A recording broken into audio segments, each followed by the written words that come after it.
বিয়েবাড়ির রেশ কাটতে না কাটতেই আবার একটা অনুষ্ঠান এসে হাজির।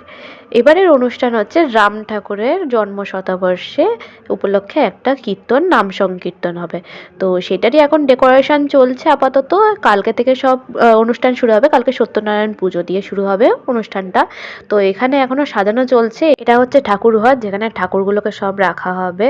এই যে এই মঞ্চটা আছে, এই তুলসী মঞ্চটা ওই গোলটার সার্কেলটার ভেতরে রাখা হবে। আর এই দেখো বাইরে কত বড় বড় গামলা, এগুলোতে খিচুড়ি রাখা হবে। কত বড় বড় গামলা, দেখেছো এটা?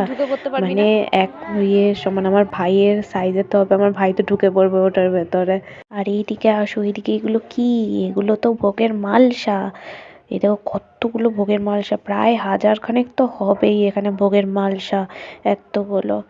তো ওইদিকে দেখাতে দেখাতে এদিকে কিছুটা কাজ এগিয়ে গেছে, তো সেইটাই আমি দেখাচ্ছি। ডেকোরেশন করছে ফুল দিয়ে, দেখো খুব সুন্দর করে করছে।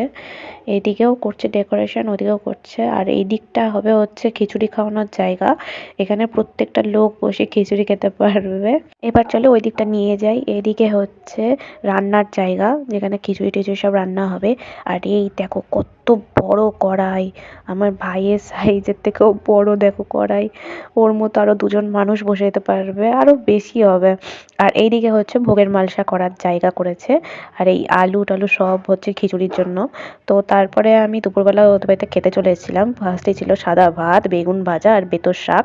তারপরে ছিল ডাল আর একটা নিরামিষ তরকারি আর একটা পাঁপড়। ওই নিরামিষ তরকারিটা মটরশুঁটি দিয়ে করেছিল, মটরশুঁটি, শালগম এগুলো দিয়ে করা। তো আজকের মতো টাটা।